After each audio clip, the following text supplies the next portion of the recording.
বাংলাদেশের প্রস্তুতির সবশেষ তথ্য জানাতে অ্যান্টিগা থেকে সরাসরি যুক্ত হচ্ছেন সহকর্মী আব্দুল্লাহ হীরা। কথা বলবো তার সাথে। আব্দুল্লাহ হীরা, আপনি অ্যান্টিগায় আছেন, ব্যাক টু ব্যাক দুটা বড় টিমের সাথে ম্যাচ, বলতে গেলে একেবারে সুপার পাওয়ার বলতে গেলে ক্রিকেটের এই অ্যান্টিগায় মুখোমুখি হবে বাংলাদেশ। এই ব্যাক টু ব্যাক দুইটা দিন, দুইটা ম্যাচ, কিভাবে প্রস্তুতি নিচ্ছে টাইগাররা? কতটা সিরিয়াসনেস দেখলেন তাদের মাঝে আজকে প্র্যাকটিসে? কনক মাহমুদ, দেখলেন তো আজকে যে ভেন্যুতে খেলা হচ্ছে সুপার এইটের প্রথম ম্যাচটাই তো স্যার ভিভিয়ান রিচার্ডস স্টেডিয়ামে হচ্ছে। সেই ভেন্যুতে কিন্তু 195 রান পেয়েছে সাউথ আফ্রিকা, তার মানে উইকেটে রান আছে। সেখানে দিন রাতের ম্যাচ খেলবে স্থানীয় সময় বাংলাদেশ, প্রতিপক্ষ অস্ট্রেলিয়া। যেটা বলছিলেন যে শক্তিশালী অস্ট্রেলিয়া, নিজেদের প্রস্তুতি কেমন হচ্ছে বা কেমন নিচ্ছে বাংলাদেশ? আসলে মেইনলি প্রস্তুতির বড় অংশ হলো ব্যাটিং অনুশীলন।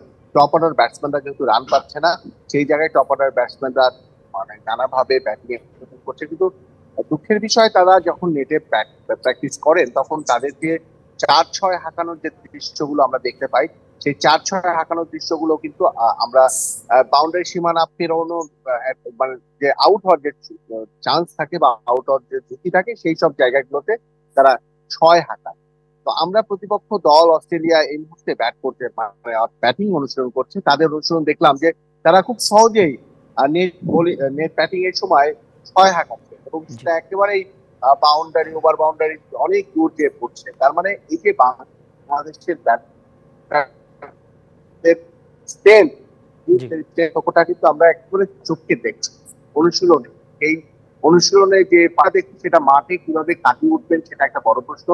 অনুশীলনের এক পর্যায়ে শেষে বাংলাদেশ দল অর্থাৎ চন্ডিকা হাথুরু সিং এর ম্যাচের আগে সংবাদ সম্মেলন উপস্থিত হন। তিনি বেশ কিছু বিষয়ে আমাদের সামনে তুলে ধরেন, বেশ কিছু প্রশ্নের কথা বিশেষ করে বাংলাদেশ এই স্টেজে কিন্তু খুব একটা চাপের। তার মানে বাংলাদেশ কি এই ধরনের ম্যাচ জয় করার মতো করে মানসিক ভাবে নিচ্ছে? চন্ডিকা হাথুরু সিং অবশ্যই জবাবটা দিয়েছেন এরকম যে বাংলাদেশ তিনি মেনে নিয়েছে যে বাংলাদেশ ঠিক এই মুহূর্তে চাপে নেই, যে স্টেজে বাংলাদেশ খেলছে যত শক্তিশালী প্রতিপক্ষ। তবে প্রত্যেকটা প্লেয়ার প্রফেশনাল গেম, তারা নিজেদের শেয়ারটা দেওয়ার চেষ্টা করবে, যে যার মতো করে চেষ্টা করছে নিজেদের ঘাটতি পুষিয়ে নেওয়ার।